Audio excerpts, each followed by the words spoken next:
or, oh, yes, we've been trading comments through, we were both part of a show or something like that. And then I also like it when people go, I haven't. I don't know.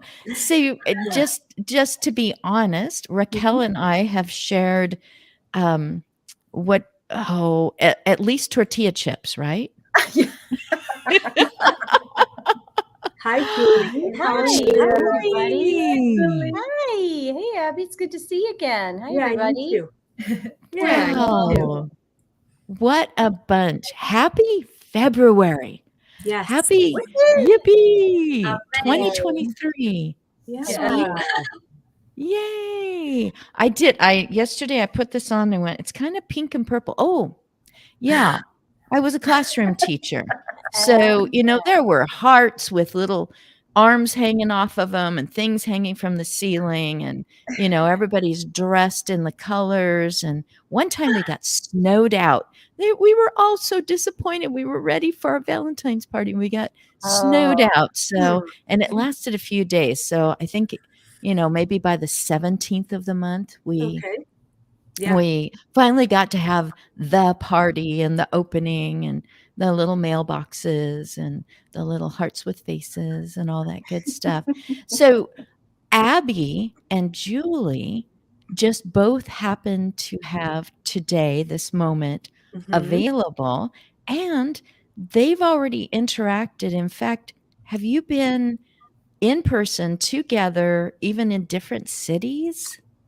Abby and I in person together in different cities. Well, uh, I was on her show. We were in different cities? I'm in Nashville. Mhm. Oh, I thought maybe you had attended something in Las Vegas together, but that was a Um, different crew maybe. I don't know. we may I'm have. always We may I'm have, always yeah. sneaking behind Abby on LinkedIn going, "Where is she going? Who is she speaking in front of? What Oh, yeah. accolades are going?" Yes. No, Oh Abby my was God, in. I'm curious now. Yeah, no, she was in Vegas when I was on her show. And how did that go? Abby was doing a conference, like presenter, like a contest. Yes. Oh, okay. I was in Miami in December for a Oh, speaking competition. Speaking The- competition. That's What it right. The Great American Speak Off. was. That's I right. know. I remember you were on Tech Tuesday that week, Yes. right? And I was doing the show from Miami that particular week because I was there for the competition, Oh, I right? had Let you me in know. Vegas, Mhm. Miami. Yeah. Let me know when you come to Miami again. I am here. So I oh, will. you're I will. Awesome. Oh, I'll be in Miami. perfect. Health Tech East is in Miami this year. And it is, I just, at the end of March, I think. Oh, let yeah. me know. Let's get in touch. Let I me would, know. Yeah, absolutely. it will be great to see Record real time. people. Record time for new friendships. Absolutely. Tick, tick, tick, tick. And Yeah, 5 minutes, I not finally even. get to touch people. It's like I am Latin. I miss the hugs here and there. It's this virtual, world. Yeah. Yeah. You get Miriam, where are you from? I am from Peru, originally from Peru. I came I'm here 11 years ago. 11 years ago. Nice. I'm from Panama. Well, Okay. ¿cómo estamos? Pues muy bien, mucho gusto de conocerla. this is great. This is my first bilingual show. Bilingual And show. I've had people from Europe and South America, but I never asked them to, this is Yeah. making my wheels turn. Plus, when she said the Great American Speak Off, did Yes. anyone go, hey, Yeah, do me. I want to get in on that? Yeah. They're going to do it again next year. I know they are. They will do it again in Miami next Oh. year. Mhm. Oh, share with me the information. I mean, I don't know if I will be able to compete, but I'm kind of curious about, how it goes. Me too. You're already 90% there because you're in Miami, right?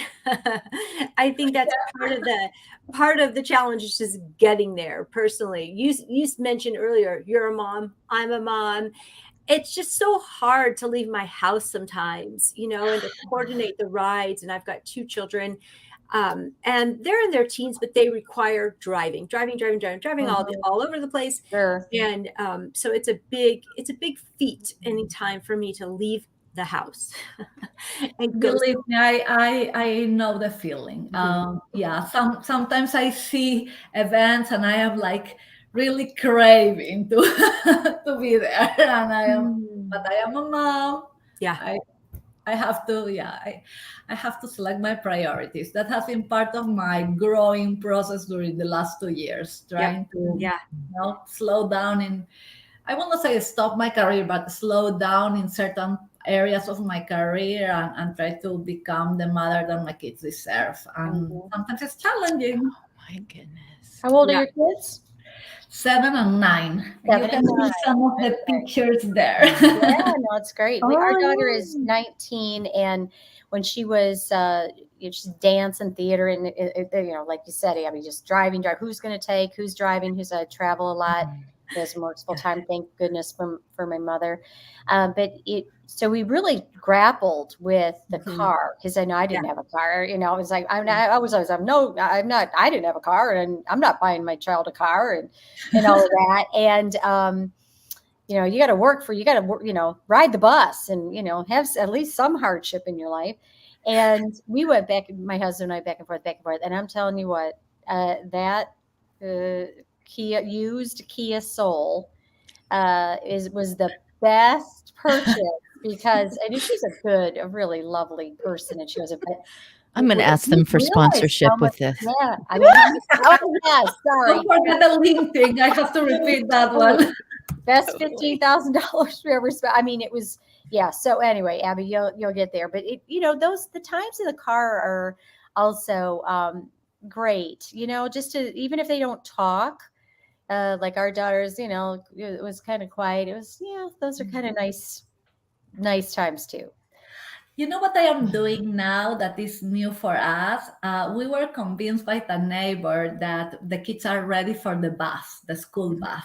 And now I have to walk 2 or 3 blocks with my kids in the morning to let them, to get to the bus.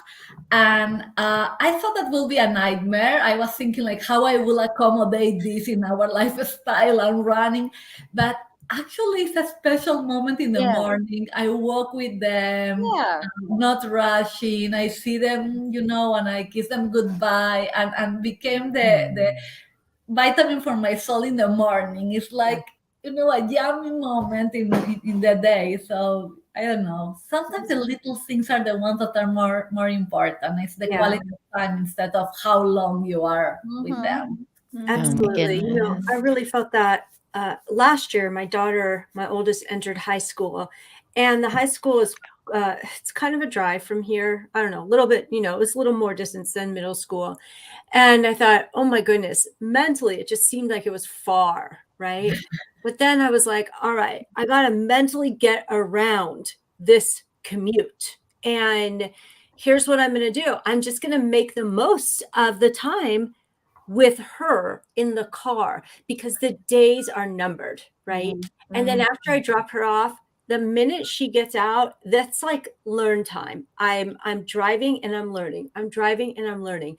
So I've become like a massive audio book listener. Oh my gosh. I'm like, I do that. The minute they get out, because I have a son too, and they go to different schools, different schedules, and they're in different places.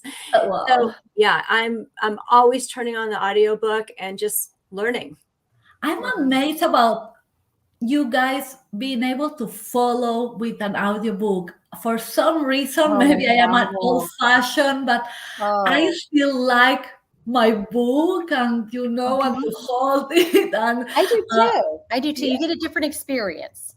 I went through and counted, because I keep a library, and I used to do like books on cassette, back in the day. So I've been an audible, I still say book on tape, enthusiast since 1989. Was a very audible book. But you get a different experience. I read and listen, always the same, not the same book, but it needs to be different genres, because if I'm listening to a mystery and I'm reading a mystery, I'll get them all mixed up. Yeah. But Yeah. and I do like the learning. I love Brene Brown. We're gonna Oh, give I her love credit that. too. Yeah. Yeah. Someone knows her. I am in a mission uh, to meet Brenda Brown and Oprah. Oh, So to if meet. someone, Okay. I wrote a book, and always as a joke, I am saying, well, I need the blessing of these two ladies, Yes, so I there can, you go. I can share my mission and my message. One day will happen, I guess. So I keep going and like, if you know one of them, let me know. Introduce me, please. What you book are you writing? So I finished a book. Actually, Christine just recorded a beautiful video. We have to share it. I will share it this week, Christine, about the book. So I wrote about Kind of long. well-being. Huh? I You talked too long. She goes 30 seconds. And I thought, oh my goodness, I'm probably on minute 3 by now, but oh well.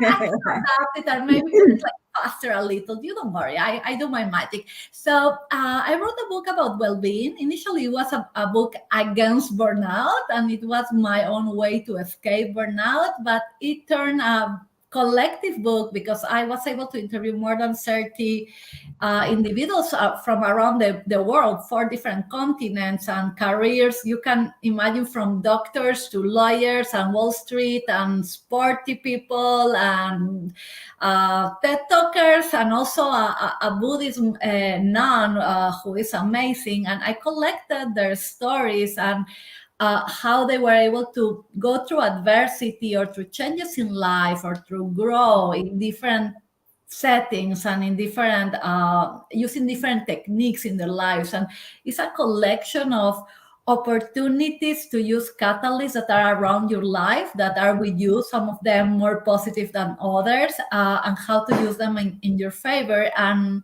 the truth is that I have been very lucky. I knock the door of people that I never saw in my life, just telling them, I have a dream. I want to, do something. I want to help. Will you help me? Will you teach me? Will you allow me to interview you?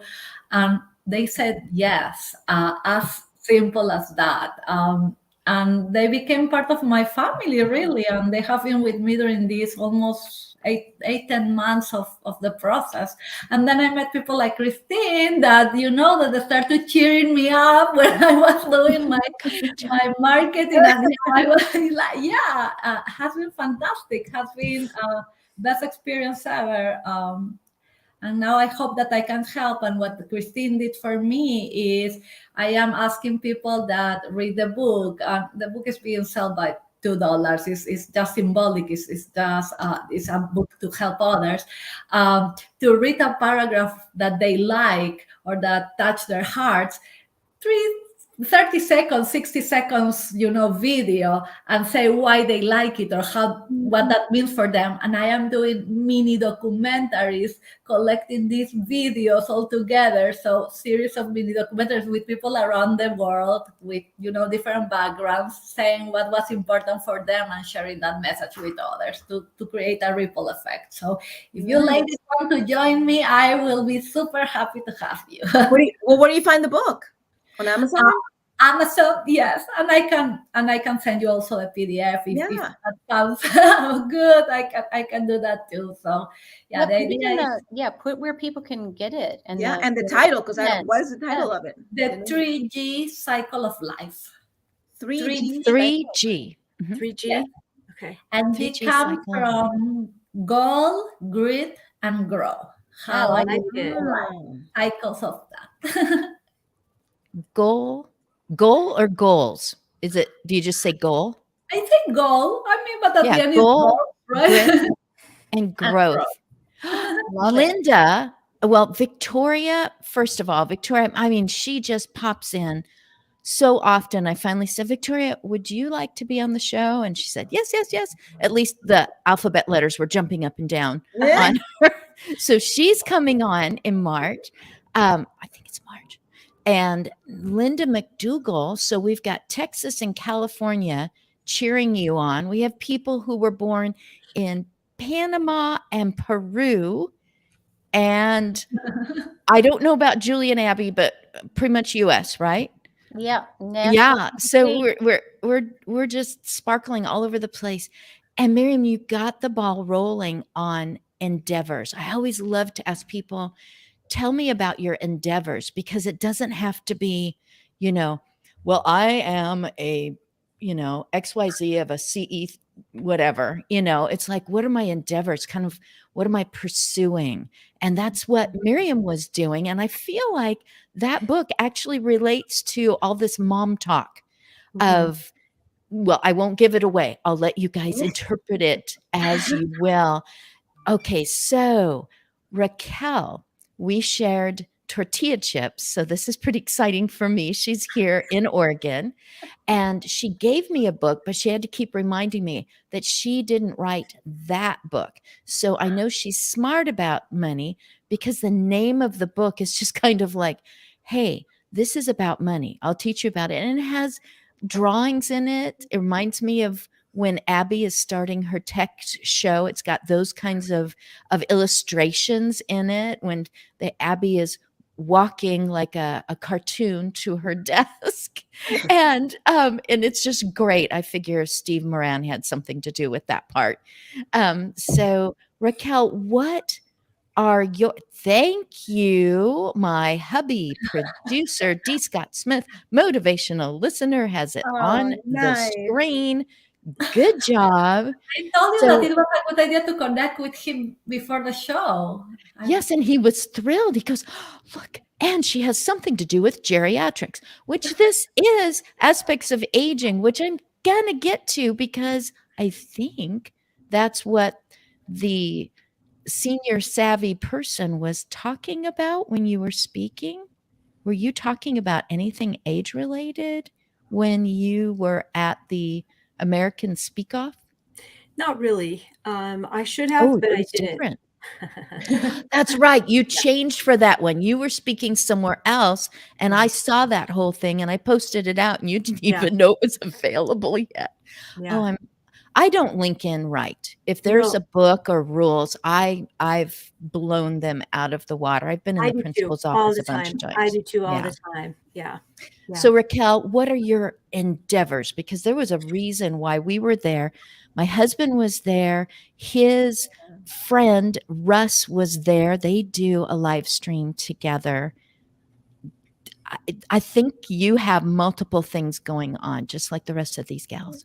Right. Well, I'm also a mom, first of all. So, part of the endeavor is getting these kids, finish raising them and getting them, launched off. They're 18 and 15 now. So very interesting time, where they're trying to figure out who they are and what they want out of life, and, all that kind of cool stuff. And my, other than that, my big passion is empowering women and empowering Latinos, especially around this whole topic of how money works, and making good decisions in terms of planning for the future, and putting ourselves in a situation where we can we'll have access to our dreams, right? Like the things that we dream about, the things that we want to create. And as an immigrant, that I know that, when people come to this country, they come with this big dream of creating a different life for themselves and their children and their future generations. And that's what I'm about as well. So I want to, bring this education to others so they can have their dreams. Do you travel far, or do you find that a short drive and you have such an audience of people going, yes, I want to know how money works. I want to know how to connect that to my dreams, to my purpose, to something, I guess, something better than it would be if you weren't aiming at all and you were just sitting there hoping. Yeah, exactly. No, the action is really important, right? Just dreaming is fantastic, and that's where it begins. And we want to think from that dream and also be taking the actions. That's why it's important to feed our minds, just like you guys were talking about. Abby was talking about the audiobooks, and Miriam, and being inspired by others and their example and the beautiful things that they are creating.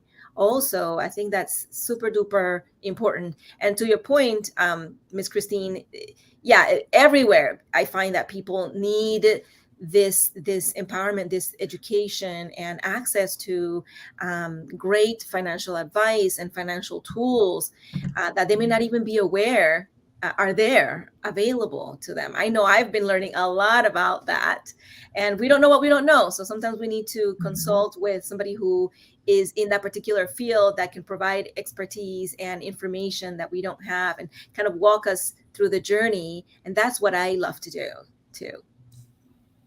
And people will And, say, and why isn't this out there? Why aren't there big billboards that say, hey, pull over here and find out what you need to know? And of course it's been promoted or marketed, or, maybe available at the high school level. We're talking about these 9-year-olds and 15-year-olds and 18 and 19-year-olds, and it's there, but with every year is someone that's advancing into their 20s, or, in my case, people advancing, past their 60s and 70s, going, why didn't someone jump out and go, hey, this is what you need. Here's resources. Here's a list. Here are people that are already experts that will give you a half an hour for free, and then after that, they're already saving you money, so they're going to help you.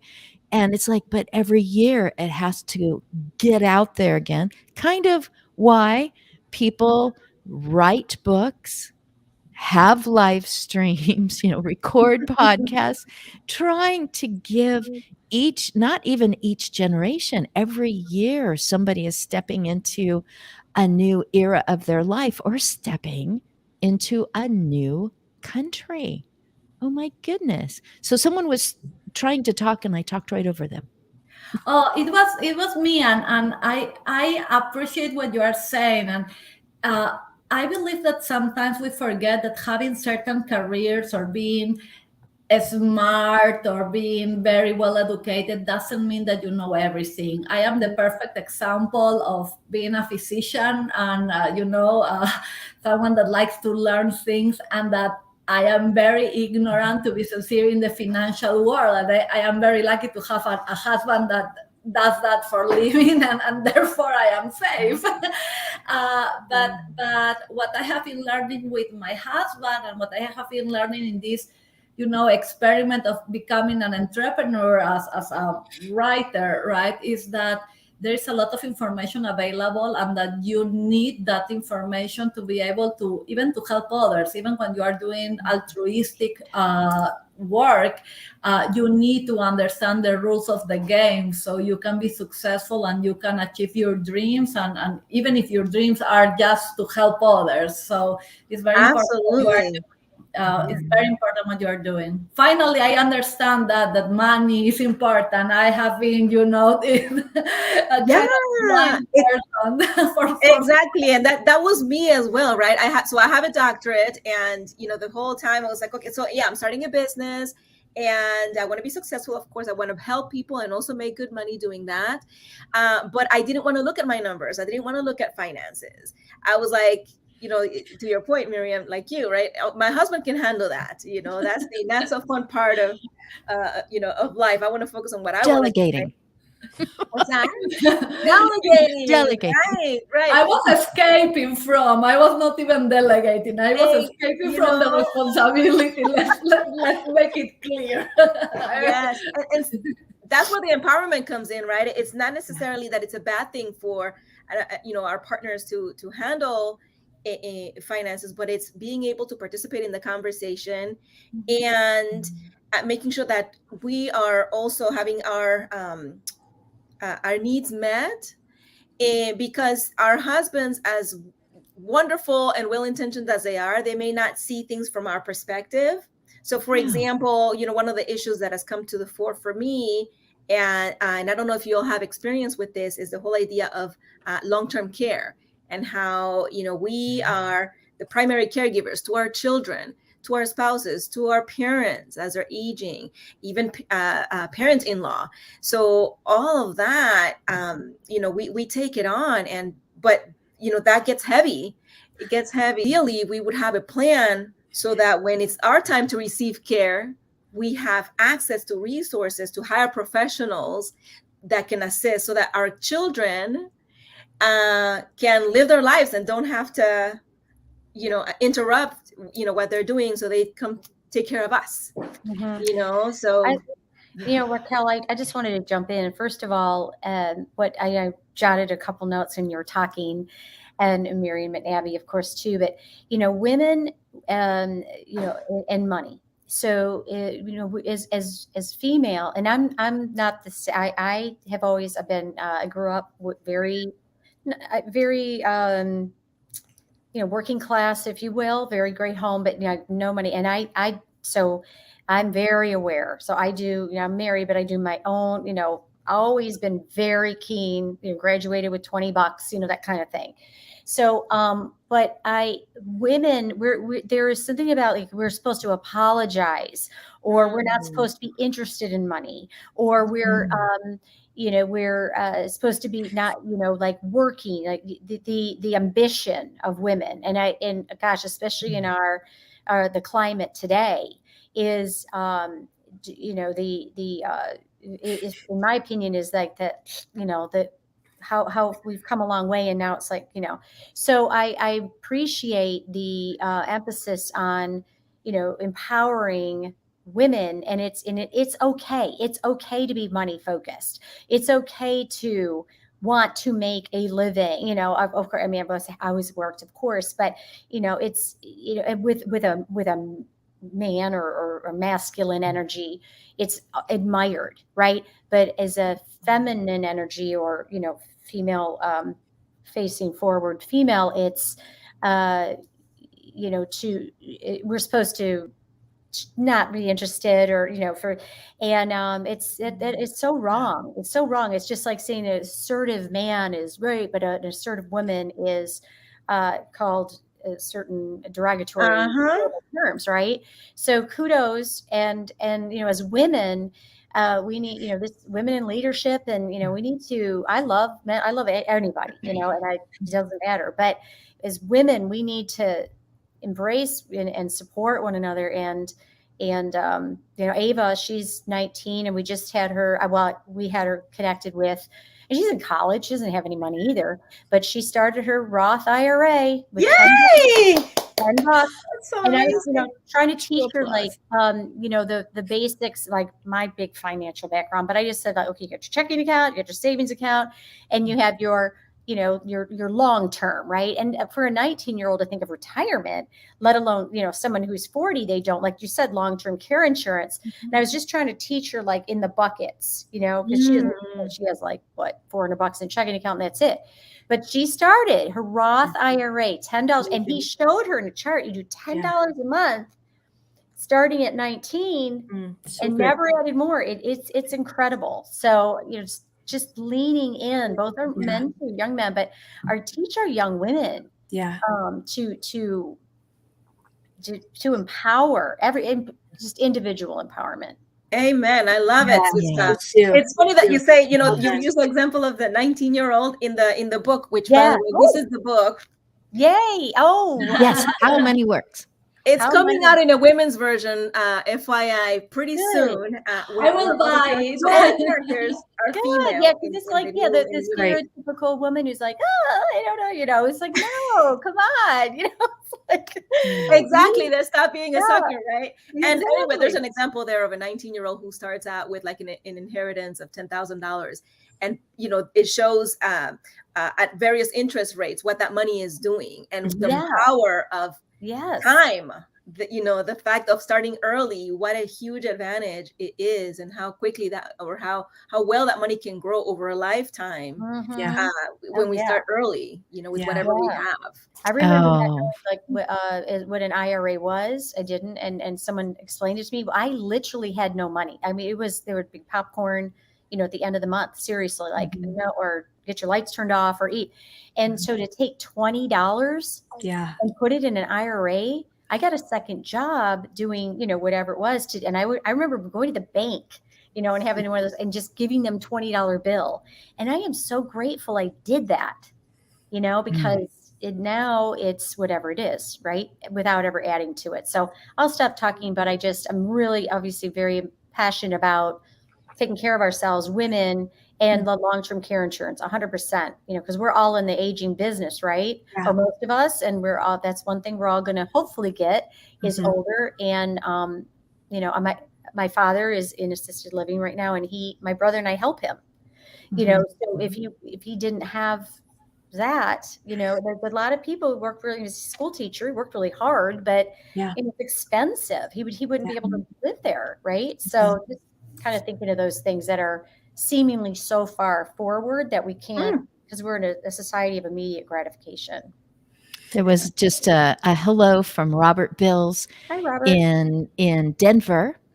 And tuning in on this, you just never know when you first come in, or if they've been listening and think, oh, I'll just let them know that I'm also listening. I mean, that jazzes you. Abby knows that as a live stream person.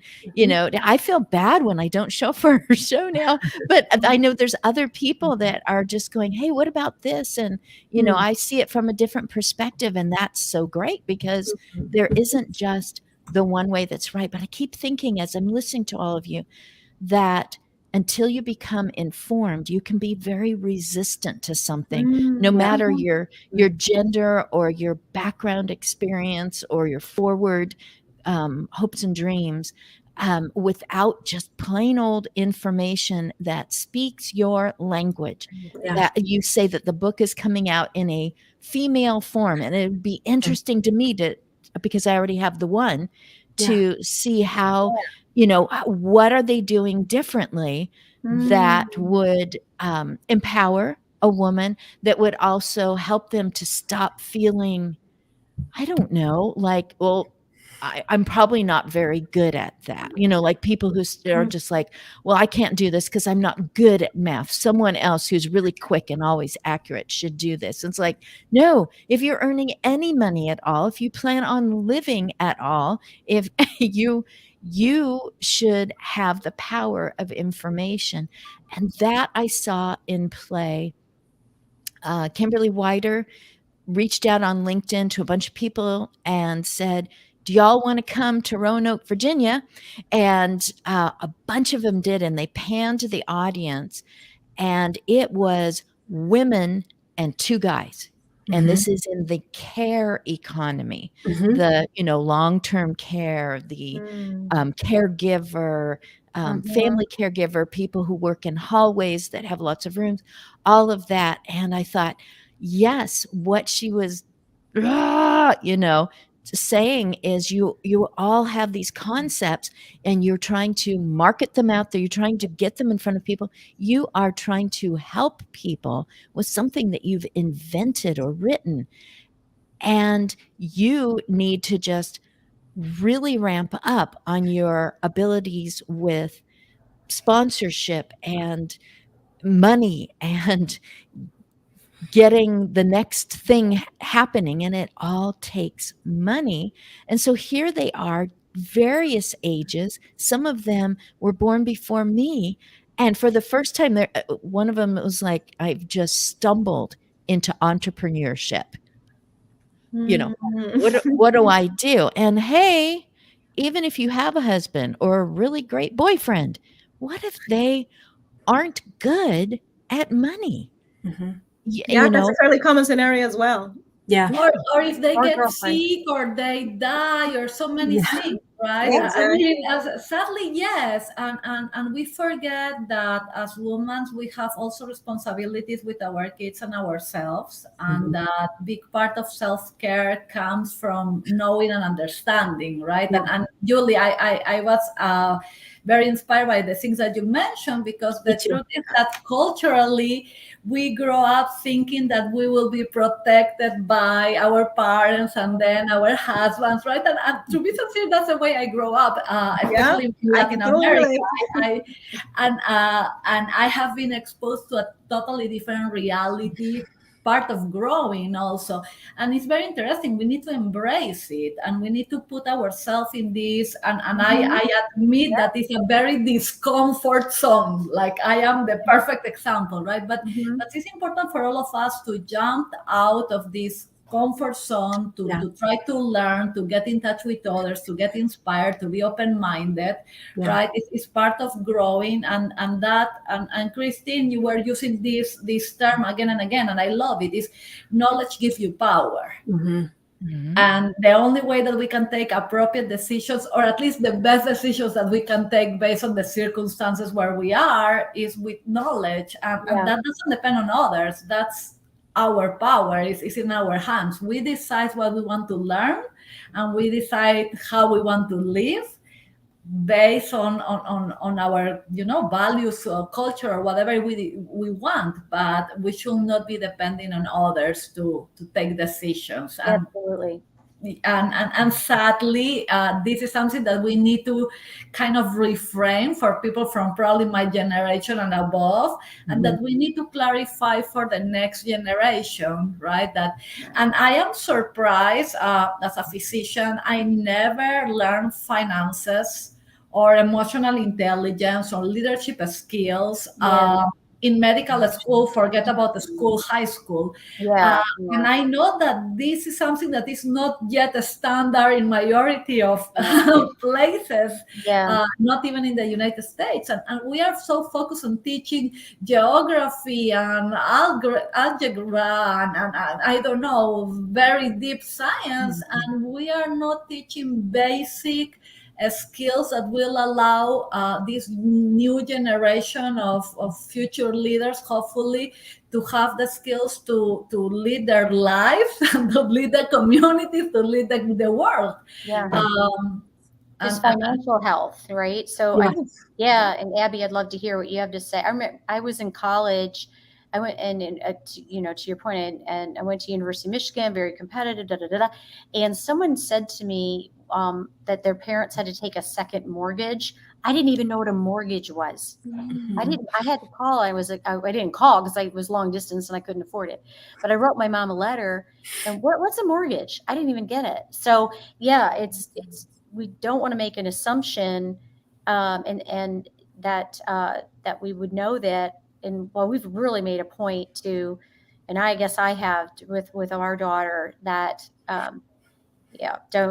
don't rely on anybody. Just, whether you're, you have a partner or not or whatever. And I love my husband and boyfriend, girlfriend, whatever we have. You rely on one another, or just be always self-reliant, right? So that we're not ever put in this position where, of being so ultra vulnerable, right? Abby, what do you think? You're a mom, and I'm having a lot of thoughts. This is like really poignant for me on many levels. One, because when I started my business, I really didn't start it with the intent to start a business. I just started it to serve, and then I just grew from there. And so, because of that, I'm now having to backtrack a lot into establishing a foundation of growth that other people can help me with, like a financial advisor. So, so I'm having to change a lot of what I'm doing so that I can oversee what is working and what's not working financially, right? That's part of being an entrepreneur. So, and a lot of times I run before I walk in business, and that's a benefit and also a disadvantage, right? So, but on the flip side to this, I had a really neat experience with my daughter this year. She's 15, she'll be 16 in April, and she is in set design, theater design at school.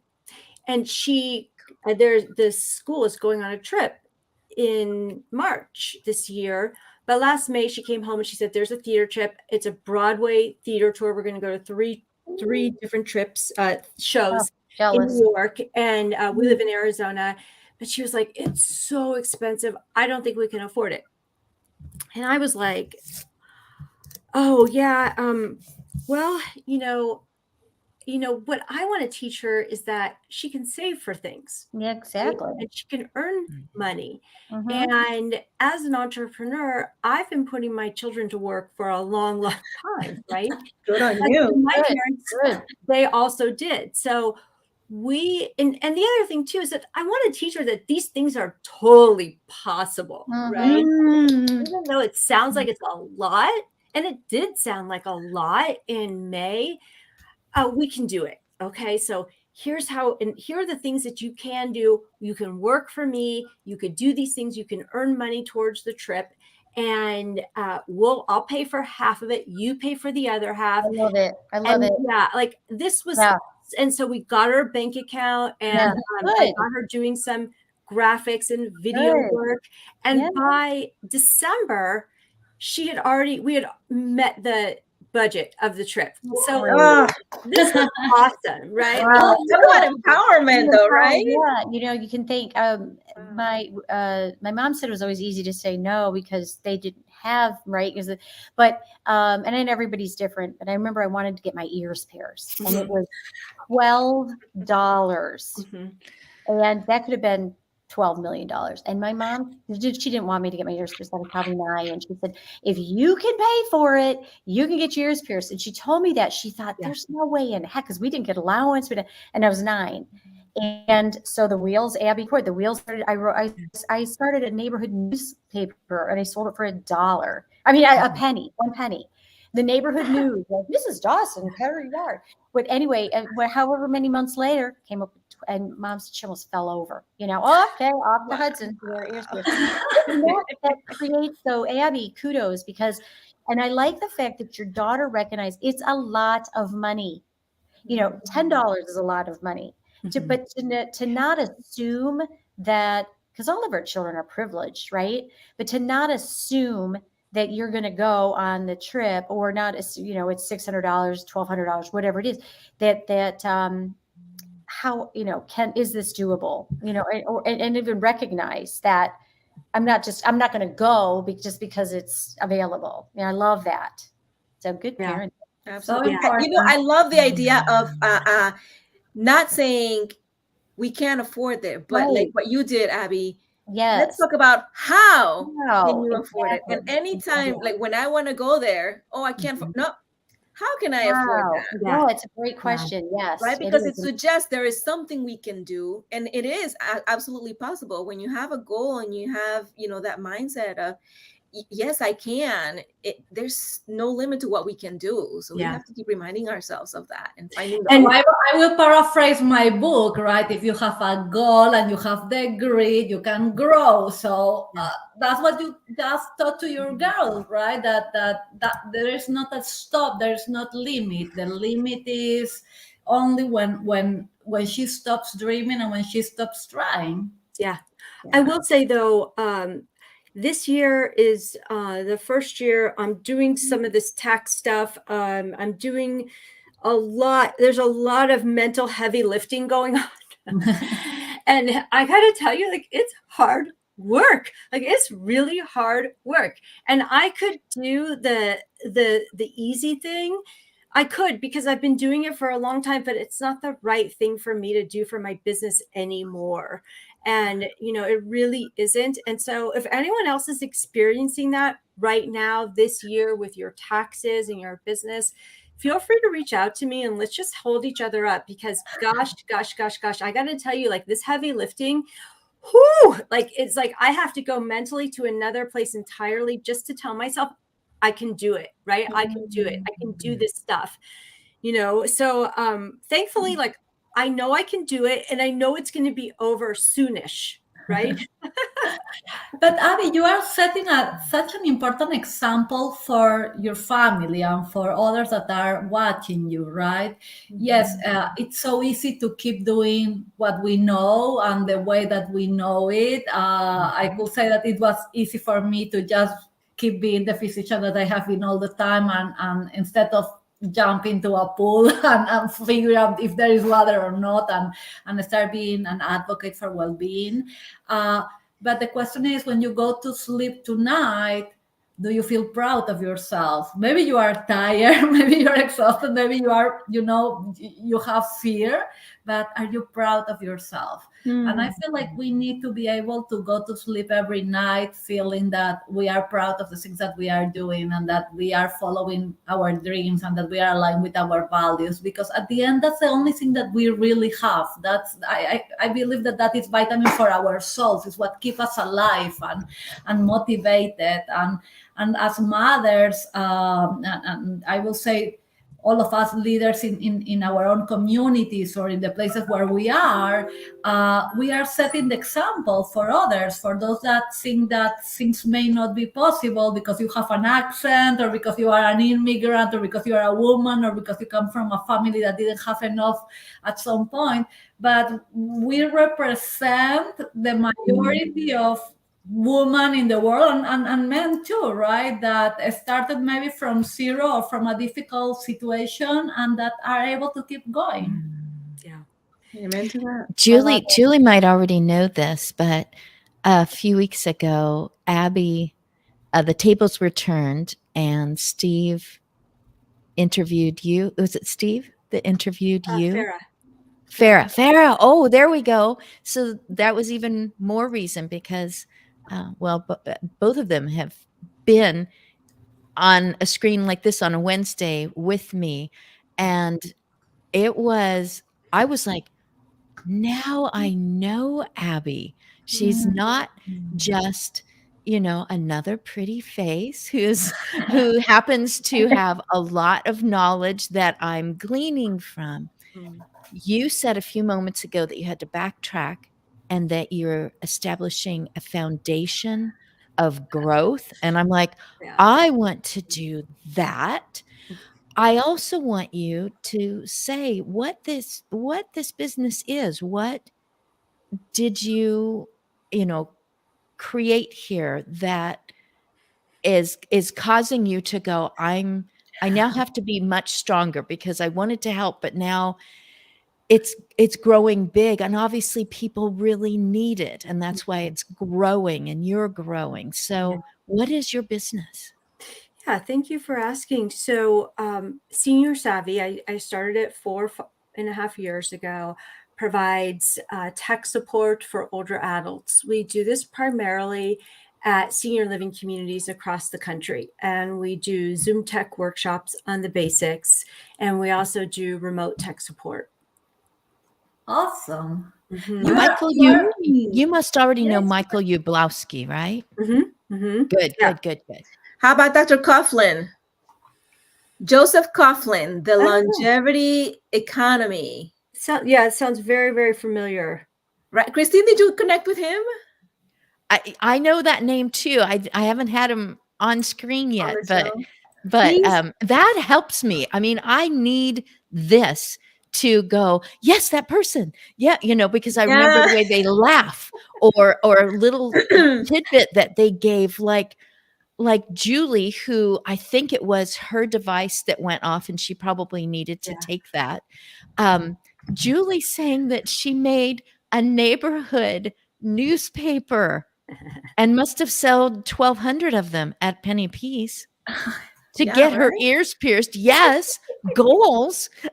I love it. Oh man! So this is so great. It was a very simple thing. I will simply say that I know of a person who's in their 90s who went without their connection for 3 days because their toe had accidentally hit the rocker switch underneath the desk on the power strip. And they don't need to be down on their hands and knees, but it just was one of those simple, have you tried turning it off and on again? And just thought, oh my goodness, things are not functioning. And to have tech support to keep the respect and the dignity, because I need that. If I'm feeling stupid, like Yeah. I should have thought of that myself, Mhm. then I'm probably just gonna pick up the whole thing and throw it in the trash. But But if Mhm. someone says, "This oh, that happens all the time." Yeah. Another way that you could do it is the next time your, younger person is there, have them position it or even attach it maybe to the legs so that you Yeah. can just look down and go, "Oh, I'll make sure that's on. Is the power out?" I mean, they went to the switch box and all this, I can't even say the words because I'm so non-techie, but I do like what technology can do for people for loneliness or for diagnoses Oh my or gosh. for, keeping up on the world, it just, There is even so much. safety, even for safety, right now you can really ask for help, connect with a doctor or with your loved ones, right? During an emergency or a difficult situation through technology. So that's beyond comfort right now. It's Yeah. I safety. well, that's it. And that's one of the points that Dr. Coughlin makes in the book is that, you know, uh, um, the aged, right, 50 plus, 65 plus, that, you want, there's still a lot of vibrancy and vitality there and creativity. And we want to thrive, not just like make it to the doctor's appointment or be reminded of taking the medications or whatever. That, we there's so much more that we have to give, even in our later years. In fact, that's the problem. We have more to give because now we have wisdom, we have acquired experience, we have a lot more knowledge, and so if we need to capitalize on that and be able to give people the opportunity to thrive in that way. And also talking about how most people want to age at home, and technologies are available that can be utilized to help people safely stay in their homes for the rest of their lives and age in place, and again continue to thrive throughout their entire lifespan, and why we're not doing enough yet. And so this was kind of a call, and an invitation for people in business to really get with it and start connecting with the experience and the needs of the 50 plus, and it goes well beyond just like basic survival stuff. Oh my gosh, I want to increase this a little. 50 plus, I feel like that's very young people. I mean, 50 plus is Angelina Jolie right now, and she that's yes, right. That's 50 plus, and I believe that she looks very technological and absolutely beautiful. So, I mean, we need to go a little higher. My dad is 86, just turned 86, and you have to see him using the computer and the phone, and he managed Excel, and he still works. uh, and I believe that he will do till the end of his life because that's how he is. And at 80 right now, and I have patients at 90, and they are fabulous and reading and dreaming and traveling and exercising. I would like to be in their shape, not only physical but emotional and even social. So we need to forget about the number. I believe that the label that we used to use, that was a random number, right? We need to change it, and we need to start selecting who is, and I don't like to use the word old, more experienced, based on, okay, are you still able to do these things? Are you functional? Are you cognitive, um, aware and able to do certain things? Because right now, age is not a good parameter anymore, thank God. Well, and that's exactly his point, is that we have this concept of old, like after 50, and that old also means, that you're not creating anymore, you're only consuming, that you're feeble, that you're poor, that you're like stubborn and won't change, can't grow, all of these like stereotypical things that we have as part of that whole notion of oldness. And so, and to your point, Miriam, is about redefining what we think of when we look at, as you said, more experienced or more mature people in the world, and continuing to look at them for as people. Not only as people, because like evidently they are, but I believe that they have, and we lost that in the US culture and in many cultures, this idea of the high respect for the age, right? You will have these leaders of the tribes, or in many Japanese cultures and other cultures, you will see that the older person in the group was the person with more experience, more knowledge, more insight. It will be the person They're that you revered. trust, to trust for advice. And instead of that, we have been removing not only their knowledge or their respect. We start removing the respect for them as humans, and we need to remember, even if we decline severely and we have the bad luck to develop dementia or something that will not allow us to communicate and to express as before, we were physicians, or we were creators, or we were presidents, or we were just 5 years ago, 10 years ago. I mean, we are seeing leaders in very high ages being amazing and doing amazing things for the world. And again, using the number, I feel that today in the world that we are living, it's not appropriate anymore. I will I will remove it if possible. I mean, as a geriatrician, I don't care about the number. I care about how my patient looks, how many things he or she can do right now, and how is his mood and her cognitive status beyond the age 80, 60, 50, are the same. No matter what it is. Exactly. Yeah. I think you'll really enjoy that book too. I will read it. I would love to read it. I should say goodbye. You all have things that you're doing. You carved out this time. Julie went on to do something good for someone else, good for her family, whatever it is. And she's doing it knowledgeably and with power.